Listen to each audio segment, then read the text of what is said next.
Bienvenido a tu programa Resuelve, educación integral para la vida cotidiana, donde siempre vemos soluciones diferentes a problemas reales. Te invito a que te quedes la próxima hora con nosotros. Yo soy Luisa Isabel Vélez y estaré contigo la próxima hora. Y bueno, hay que iniciar dando las gracias. Acuérdate que agradecer es un buen hábito. Y bueno, también tenemos el día de hoy un programa muy interesante. Vamos a estar hablando de la felicidad. Y sí, a lo mejor tú ya estás así como diciendo, ¿cómo que la felicidad? O sea, ¿qué es la felicidad y qué estoy haciendo en esto de la felicidad? Ese es el tema del día de hoy. Vamos a tener dos invitados. Me acompaña Enrique Ochoa. Enrique, muchas gracias por estar aquí con nosotros. Bienvenido. Isabel, muy buenas tardes. Un gusto de estar aquí en tu programa. Muchas gracias. Y bueno, también María Anaya, que va a estar también platicando aquí con nosotros de la felicidad y un poquito que yo los quiero llevar hacia el tema de la espiritualidad. Sí, buenas tardes. Aquí estaremos compartiendo con mucho gusto. Muchísimas gracias. Y ellos son expertos, son expertos en yoga, son expertos en sexualidad, son expertos en meditación y son expertos dando cátedra. Entonces yo creo que a esta hora le vamos a sacar un buen de jugo. No sé si alguna vez tú has leído un poquito acerca de lo que es las obras de Deepak Chopra.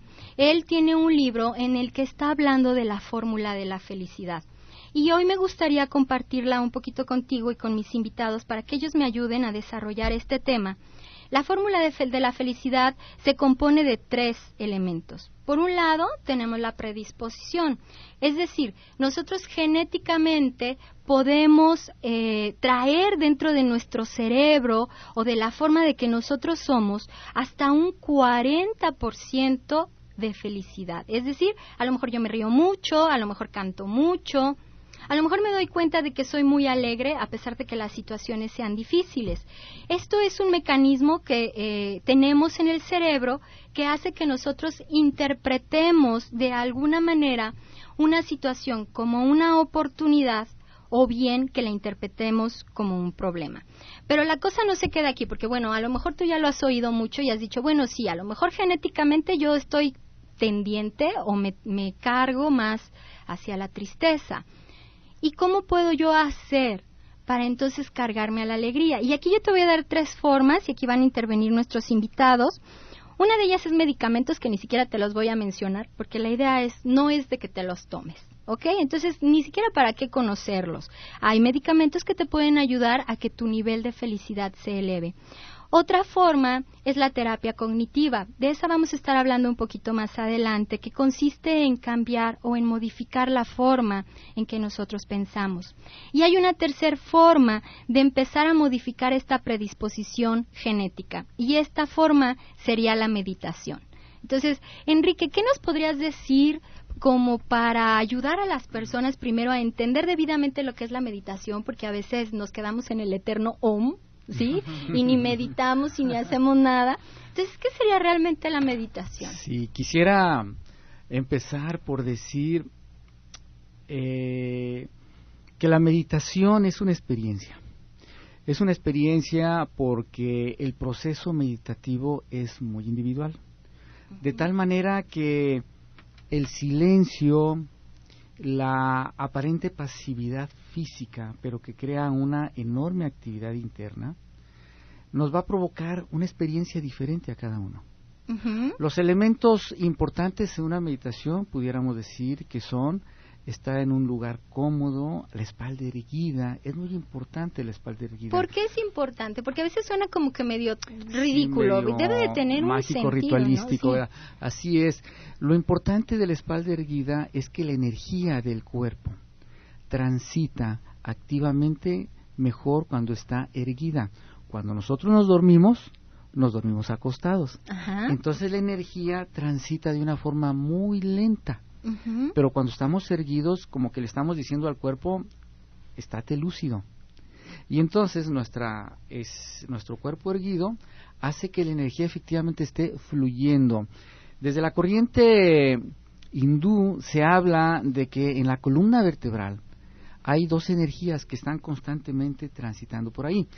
Quiero irme desde la medicina, hablamos que está ahí el sistema nervioso. Y el sistema nervioso está ahí en la columna vertebral y de ahí se ramifica todo el cuerpo. Entonces, nuestra cuerpo sensorio motriz está ahí enclavado en la columna vertebral. Entonces, ¿qué es lo que estamos haciendo? Tomando total conciencia de una postura. Luego, ¿qué necesitamos?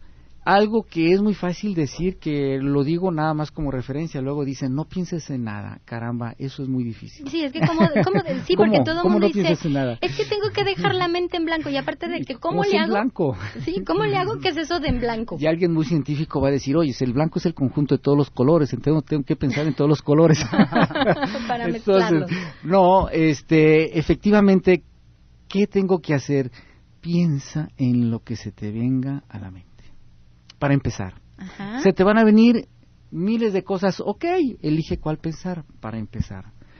Deja que tu mente toque lo que quiere tocar, no lo impidas. ¿Qué va a pasar? Que con la práctica te vas a dar cuenta que ese torbellino de ideas van a ir disminuyendo. Ajá. Con la práctica. De tal manera que sí, efectivamente, a la vuelta de los meses, tú vas a poder tener una menor cantidad de ideas que llegan a tu mente y vas a poder entonces, ahora sí, mantener tu atención en lo que tú elijas. ¿Qué decimos? De repente, para que te ayudes, lleva tu atención a la respiración. Uh-huh. Lleva tu atención a la respiración. ¿Y qué vas descubriendo con el tiempo? Que empiezas de veras a escuchar tu respiración. Escuchas cuando tu aire entra, escuchas cuando tu aire sale. Y tan solo eso, ya estamos en un nivel muy placentero, muy enriquecedor de la meditación. Y algo interesantísimo, estudios muy técnicos han demostrado que el ADN uh-huh. funciona mejor en el silencio. Y entonces en la meditación, ¿qué hacemos? Precisamente darle ese silencio que nuestro cuerpo lo siente revitalizador. Por ello es que la meditación por sí sola nos deja cargados de energía, nos deja lúcidos. Ello es muy importante. Una cosa, luego dicen, ¿a qué horas meditar? Yo les digo, para empezar, a la hora que quieras. A la hora que puedas. Pero meditas.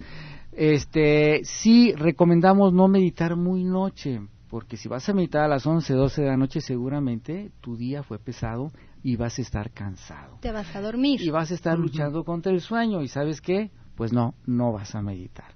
Entonces, nosotros decimos entre las 7 de la tarde más o menos, a la hora que la energía del sol mengua. ¿Por qué? Porque el sol, recuerden, el sol no manda calor, uh-huh. manda energía. Ok, entonces, ¿qué les parece si después que regresemos del corte hacemos la recapitulación de estas primeras cosas que son meditar para ser feliz? Regresamos, estás en Resuelve.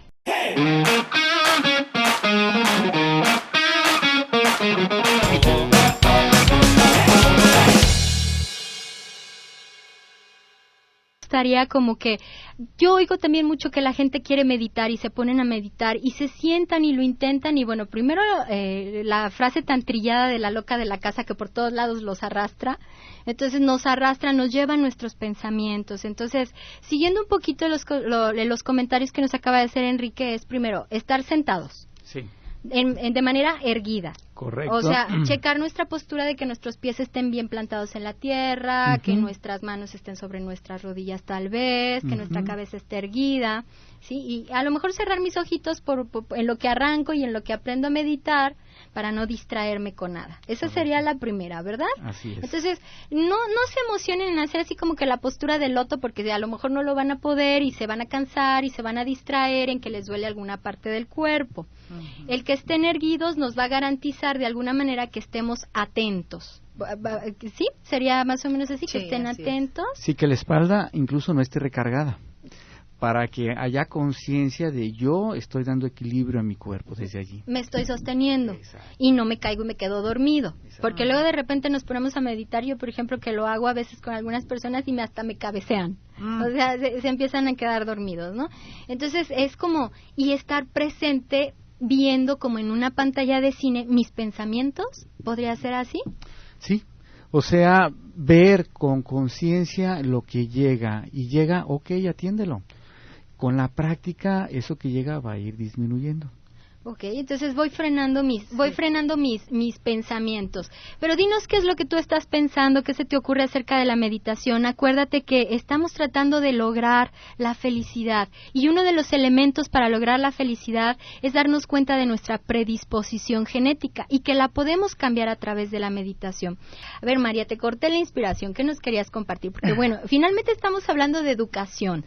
Así es. Entonces, queremos educarnos requiere un esfuerzo, meditar requiere un esfuerzo, conocerme a mí mismo requiere un esfuerzo. Sí, así es. Sí, precisamente ahorita que estábamos fuera del aire y que mencionaba precisamente sobre la situación educacional de las personas, te mencionaba pues que el problema actual hoy día de nuestra sociedad no es la cuestión económica, no es, fíjate, ni siquiera el problema de salud, que vaya, que pesa en la humanidad, ¿no?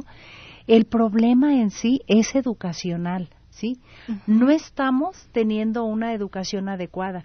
Y pudiera el público pensar, ay, pero cómo no, tanta tecnología, tanta ciencia, oye, pues ¿dónde andan? No. Tantas escuelas con universidades. El internet, etcétera, etcétera. No, a lo que me refiero es una educación en lo espiritual precisamente. Y eso es algo tan inminente al ser humano. Entonces, la espiritualidad no la podemos dejar de lado, ¿sí? Entonces, ¿qué es esa espiritualidad? Pues vivir con un orden interior simplemente. ¿Y así qué es? de A ver, sencillo. estás tocando una palabrita mágica que es vivir con el orden interior. ¿Qué es un orden interior? Estar con bienestar, ¿sí? Donde tú eres y estás. Entonces, a ver, para tratar de aterrizarlo un poquito, el entender, yo puedo estar en bienestar. ¿Qué nos puede, en primer lugar, qué nos puede ocasionar un malestar? No ser tú misma. Okay. Estar con la máscara. Okay. Estar con intentando demostrarle a los demás lo que tú no eres. ¿Sí? Ganarme a lo mejor el cariño de otra gente. Ganarte el cariño, el reconocimiento, la autoridad hacia otra gente. Todo eso no tiene razón de ser, pero tú lo necesitas. ¿Por qué? Porque estás viviendo experiencias en base a algo ya vivido, ¿sí? Entonces tu mente, como mencionabas hace ratito, la loca de la casa, tu mente es la que, bueno, su función de la mente es producir pensamientos, ¿sí? Entonces, en toda esta cascada de pensamientos se vienen cosas y conceptos que se adaptan de acuerdo a tus necesidades. A ver, entonces, un poquito más despacito. Ajá. O sea, sería, por ejemplo, vamos a suponer, yo fracaso en algo, inicio un negocio. Sí. ¿Okay? Y entonces me va muy mal en el negocio. Entonces dentro de mi cabecita yo empiezo a pensar, no sirvo para nada, siempre me va a ir mal, siempre voy a ser una fracasada, ¿qué dirá todo mundo de mí? ¿Qué estará? Y a lo mejor ni todo mundo te está pelando, o sea, en mi caso te están haciendo, pero aquí el problema está dentro de ti, eso te genera un malestar. Malestar físico y un malestar emocional y mental también. Y aquí es a donde queremos llegar, o sea, y también te podría ocasionar un malestar espiritual, porque hay que entender y definir qué podríamos entender por espiritualidad, porque también yo me he encontrado con muchas personas que entienden espiritualidad como un sinónimo de religiosidad. De moral. O de moral. Todo. Entonces, ¿qué es? ¿Cuál de los dos me quiere contestar? ¿Qué es espiritualidad? Muy bien. Efectivamente, Isabel, si uno va a nuestro amigo Google, inmediatamente nos arroja un montón de definiciones y van muy en la línea precisamente religiosa. Y hasta cierto punto como que lo aterrizan en buscar bienestar también, pero igualmente como ampliar ese concepto. Ahorita precisamente en los tiempos que estamos viviendo, como escudriñando, rescatando. Me gusta mucho compartir este concepto de espiritualidad. Espiritualidad es algo que se puede lograr desde 3 perspectivas: física, emocional y mental, pero en un orden. Agregándole un poquito lo que decía Krishnamurti, un orden interno, pero como bien dices, bueno, ¿y cómo hago ese orden interno? Entonces, haz de cuenta que alguien nos invita a una conferencia al periférico. Y entonces decimos, uno dice, uy, no, hasta el periférico está muy lejos. Entonces él, ¿desde dónde está contestando? ¿Desde lo físico, lo emocional o lo mental? Desde lo físico, porque le implica desplazarse. Okay. Otro dirá, bueno, ¿y quiénes vamos a ir? ¿Vamos a ir la bolita? Si vamos los cuates, sí vamos. Exacto, entonces él está contestando desde lo emocional, ¿cierto? Y otro quizás diga, pero ¿quién va a dar el tema? ¿Sobre qué va a ser el tema? Y el fulano que va a dar eso, ¿quién es? Entonces él está reflexionando desde el cuerpo mental. Entonces tenemos 3, físico, emocional y mental. Y aquí es lo interesante. ¿Cuántas veces nos pasamos la vida tomando decisiones, a veces de un lado, a veces del otro y a veces del otro? Y no nos damos ni siquiera cuenta, ¿verdad? Entonces, No pero vamos a un corte y regresamos.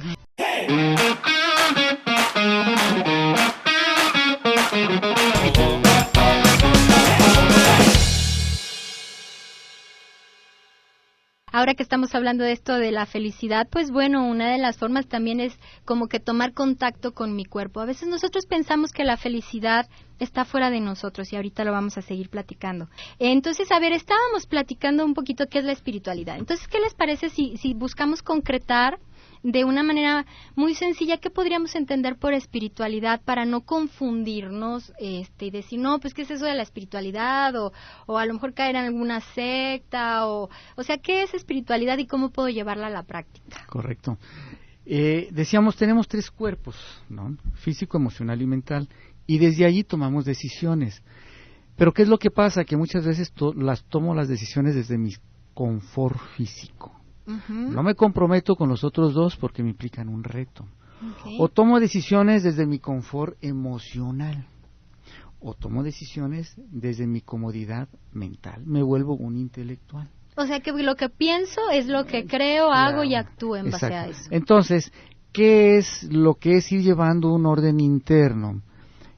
Es que tome mis decisiones teniendo estos 3 cuerpos alineados. En la misma dirección. Balanceados y sincrónicos en el presente. Porque de esa manera las decisiones que tome serán con una congruencia tal que las voy a llevar a cabo.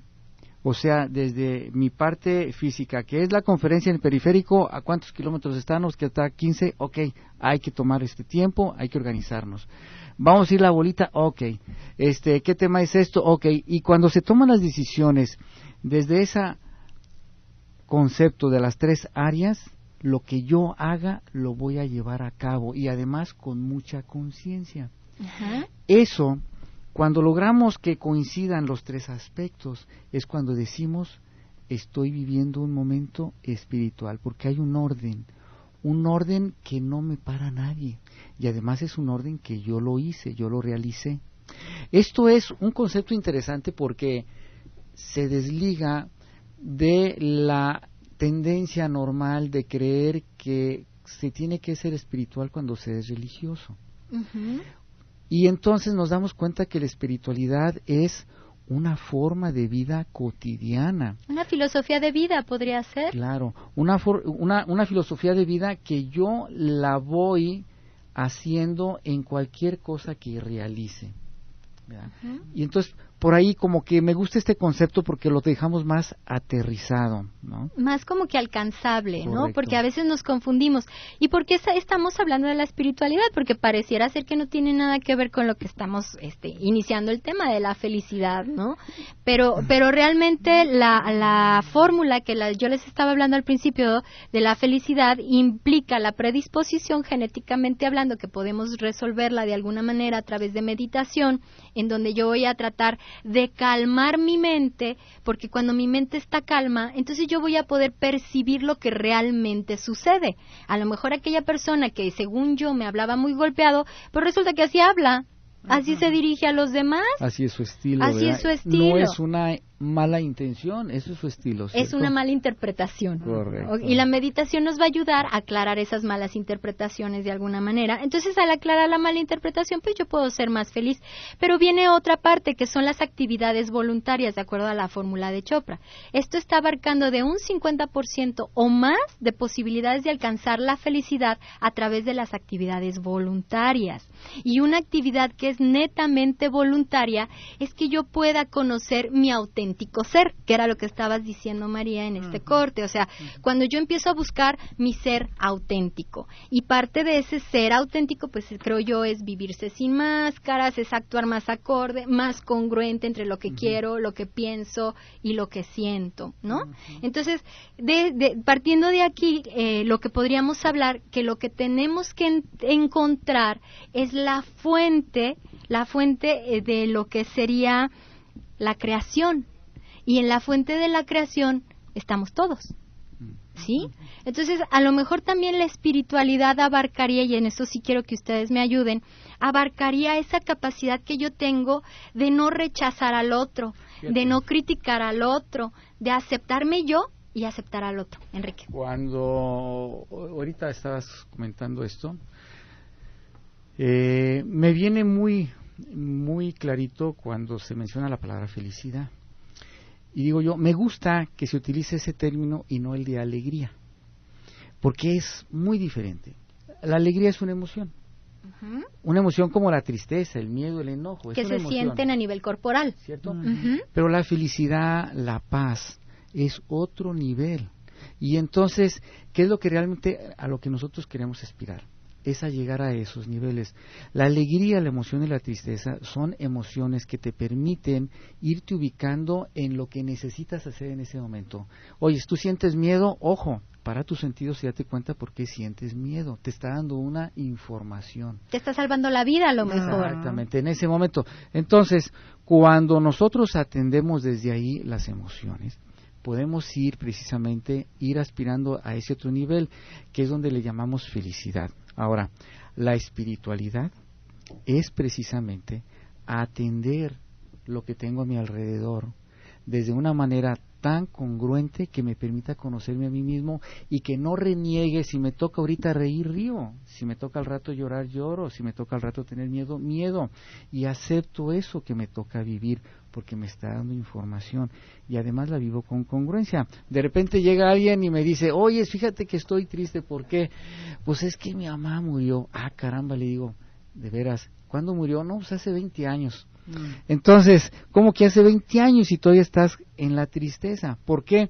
Porque esa persona no se ha permitido la emoción. Entonces, pegándolo con el tema de espiritualidad, ese es otro concepto. Usualmente vivimos asincrónicamente.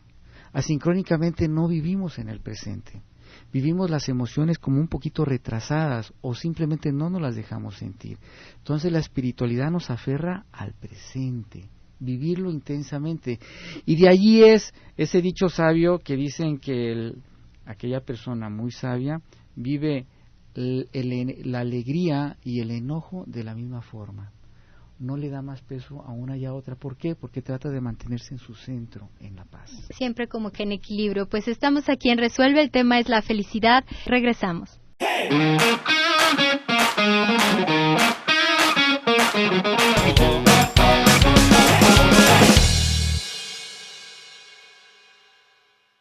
Bueno, pues estamos hablando y qué es lo que tiene que ver lo que es la espiritualidad con la felicidad, y es una parte de la fórmula para que nosotros podamos alcanzar la felicidad. Son actividades voluntarias. Entonces estábamos hablando de que tenemos, de alguna manera sí me va a dar mucha satisfacción personal lo que yo haga por mí. O sea, es decir, si como y me como un rico y delicioso pastelito, pues voy a ser muy feliz, o a lo mejor me tomo una copita de vino del que más me gusta, pues voy a ser feliz.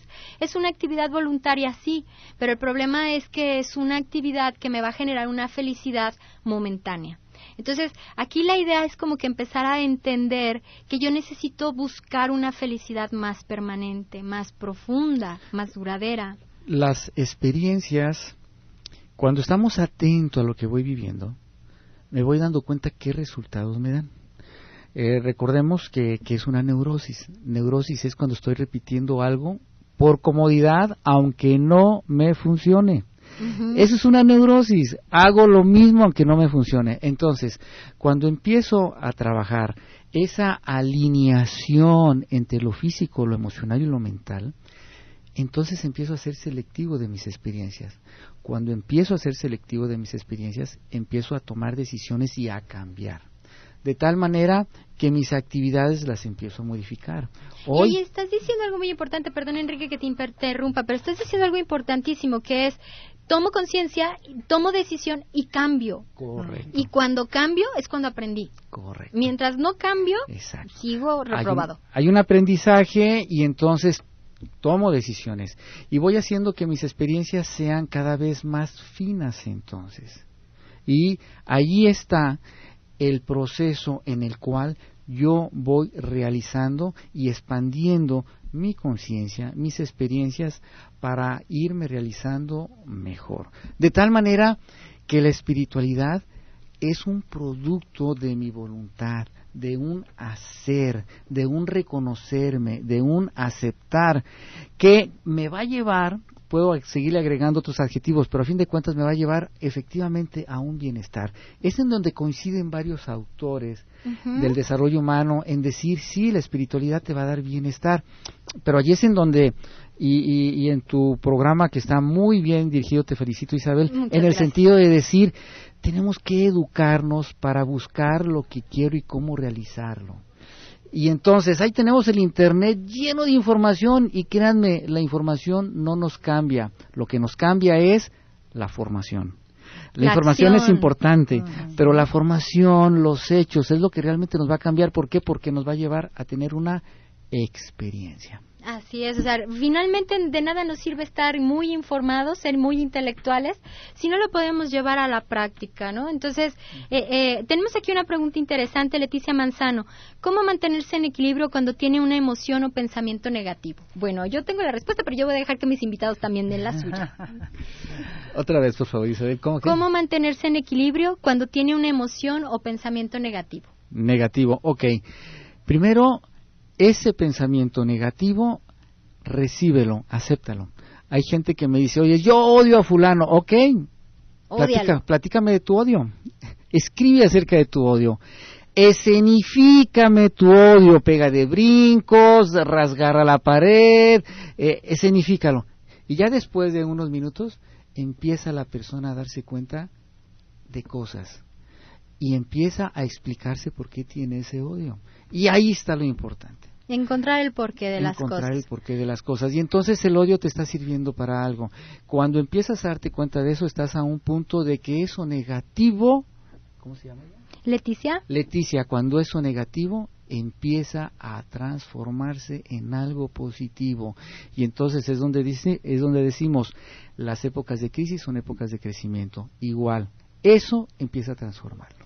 Yo creo que aquí también sería muy válido a hacer otra vez el hincapié con Leti y con todos los que nos están escuchando, de que la emoción, yo no puedo suprimir, eliminar o reprimir una emoción. O sea, me gustaría mucho como que empezáramos a trabajar en estos conceptos. O sea, las emociones no son negativas. O sea, la emoción, su función principal es asegurar nuestra supervivencia. Entonces, ¿qué entendería a lo mejor? Porque aquí no dice una emoción negativa. O sea, ¿qué entiende por negativa? Vamos empezando por ahí, Eso ¿no? es interesantísimo y a mí me gusta defender este planteamiento. No hay emociones malas. No hay. Y hay una lista enorme de emociones, 100 y tantas emociones por ahí de un autor. No hay emociones malas. Pero si quieren buscar una mala, ok. Papel y lápiz. Anoten. ¿Ya lo tienen? Muy bien, ahí les va. Emoción mala. Emoción mala es la que se reprime. Esa es la emoción mala. Porque me enferma. Porque me enferma, porque no quiero aprender de ella, porque evito que me dé información, porque evito que me cuide, que me prevenga. Que me avise, que me ponga al tanto, claro. Esa es la emoción mala. ¿Verdad? Entonces, habría que entender qué son las emociones negativas de acuerdo a como nos lo está manifestando Leti. Entonces, la emoción no la vas a poder reprimir. Tú no, por ejemplo, si tú te asustas o te da miedo, las pupilas se dilatan. Esa es una emoción, o sea, y es una respuesta física. Entonces, yo no puedo decir pupilas, no se dilaten, no se expandan, ¿verdad? O corazón, no te aceleres. La respiración, tranquilo, ¿no? La respiración se va a alterar, va a subir, o va a ser muy superficial, va a ser corta. Y entonces los pelos se te van a erizar porque te estás protegiendo. Esas son las emociones, finalmente las respuestas físicas. Entonces, a veces yo me asusto cuando me dicen, es que voy a controlar mis emociones. Digo, pues híjole, pues ¿cómo le vas a hacer? O sea, porque ¿cómo vas a controlar que el estómago no se te frunza? ¿O cómo vas a controlar que tus pupilas no se dilaten? ¿O cómo vas a controlar que tu sangre, tus músculos se endurezcan para que corras? Porque tienes miedo. Entonces, lo que yo sí puedo controlar son mis pensamientos. Ahí sí, a lo mejor yo me dejo llevar por un pensamiento que ahí sí puede ser negativo. Yo creo que también habría primero como que empezar a identificar términos. No sé si ustedes estén de acuerdo conmigo en ese aspecto. Sí, correcto. O sea, en el sentido de decir, viene la emoción, voy a tener reacciones fisiológicas. Y fíjense, el brasileño, el italiano, el asiático y el mexicano reaccionamos igual. Así es. Fisiológicamente reaccionamos igual. Claro, podemos ser más o menos expresivos, pero fisiológicamente es la misma reacción. Entonces, cuando tengo esa reacción, hago una lectura corporal. Eso es lo que yo voy aprendiendo y descubriendo de mí. Hago una lectura corporal y digo, ya me empezó a parpadear el ojo derecho. Quiere decir que ya me estoy poniendo nervioso. Me estoy poniendo nervioso. Entonces, cuando empieza a hacer eso, ¿qué tengo que hacer? Ok, ¿qué me está angustiando? Y cuando me clarifico qué me está angustiando, ¿qué tengo que hacer? Y entonces empiezo hacer que mi angustia disminuya, mi parpadeo empiece a irse y voy a hacer lo que tengo que hacer. Excelente. Claudia García, es un excelente tema. Los admiro mucho a los tres. Son mis maestros. Hola, Claudia. Me gustaría escuchar a María. Un abrazo, Isabel, en esta nueva etapa. Muchísimas gracias. De Yanira Ábalos de la Torre, saludos y felicidades por el programa. Está excelente el tema. David Aparicio Ávila, felicidades por el programa. Dice, la alegría es momentánea. La felicidad es permanente. ¿Es así como lo entendí? ¿Estoy bien o estoy mal? Muy bien, así es, porque podemos estar en paz aunque tengamos miedo. Podemos estar en paz aunque tengamos tristeza. Sí, así es. Son niveles que estoy sobre las emociones. A mí me encanta mucho esto. Les voy a decir esto, miren, me encanta. Esta anécdota. Cuando el Maestro Jesús en la Biblia va en la barca, recordarán que él iba dormido y empezó una tormenta. Y entonces sus discípulos lo despertaron, Maestro, la tormenta. Y entonces el Maestro Jesús se levanta y nos dice en la Biblia que tranquiliza la tormenta, tranquiliza el mar y entonces él empieza a caminar sobre el agua. ¿Qué simbolismo tiene esto? Fíjense lo importante, las emociones en todas las culturas están el agua en todas las culturas está relacionada con las emociones. Esta parábola nos habla de que el Maestro Jesús era una persona que tenía un perfecto control de sus emociones. Wow. Que caminaba sobre las aguas. Que caminaba sobre las aguas, es decir, que controlaba las emociones. Correcto. Y vamos a decir que conocía muy bien sus emociones. Entonces, estamos en un programa de educación emocional. Si el tiempo se me va, yo soy Luisa Isabel Vélez, estás en Resuelve. Hasta la próxima.